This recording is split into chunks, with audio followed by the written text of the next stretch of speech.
এই ঘর ছেড়ে চলে যাবে, সেদিন আমার আর সেই দোতলাতে ঠাঁই হবে না, নামিয়ে দেবে ওই তুলসী তলা।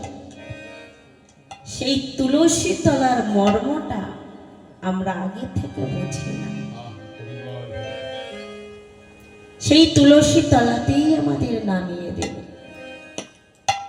আমার ব্রজেন্দ্র নন্দন শ্রীকৃষ্ণ সেই ব্রজ ছেড়ে নদিয়ায় এসেছে কলির জ্ঞানন্ধ জীবকে উদ্ধার করবার জন্য। সেই কলির জ্ঞানন্ধ আমরা কিন্তু গৌর গোবিন্দের নামে বড় অনীহ। অনেক সময় বলে থাকি হরে কৃষ্ণ নাম করব, এখনো বয়স হয়নি, বয়স হলে তখন করব। বয়স যদি একবার হয়ে যায়, হরে কৃষ্ণ নাম কেন, গৌর গোবিন্দের নাম কেন, কিছুই আর করতে পারবে না, কিছুই আর ভালো লাগবে না। এই যে পূর্ণ দেহ, কত সুন্দর দেহ পেয়েছি, অভাব নেই, চক্ষু কর্ণ নাসিকা জিহ্বা ত্বক চরণ সব পেয়েছি। জল খাটতে এসেছে, এরা সবাই জল খাচ্ছে, তাহলে টাইম বুঝে যেই তাদের টাইম হয়ে যাবে উনি কিন্তু তারা ছুটি নিয়ে চলে যাবে।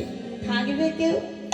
এই পার্থিব জগতে যারা মাঠে যায় কি কটা পর্যন্ত খাটে? 8টা থেকে 4টে। তাহলে যেই 4টে বেজে যাবে তার আগের থেকে শুধু ঘড়ি দেখতে থাকে। যেই সময়টা হয়ে যায় গুটিয়ে বাটিয়ে নিরানি কাচি নিয়ে হাঁটো, চলো বাড়ি চলো।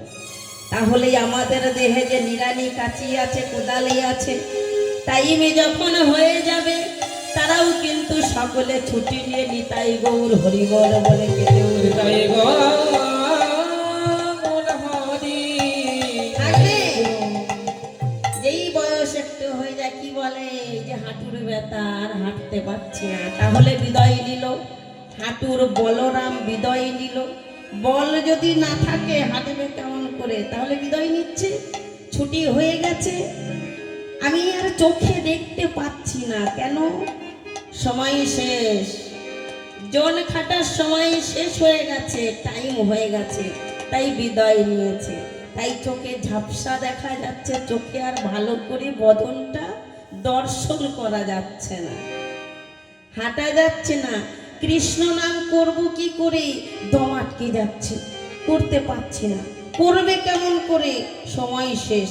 অর্থাৎ কৃষ্ণ নামই বলো, পার্থিব জগতের কোনো কর্মই বলো, যা কিছু করতে যাবে সময় থাকতে থাকতে করতে হবে।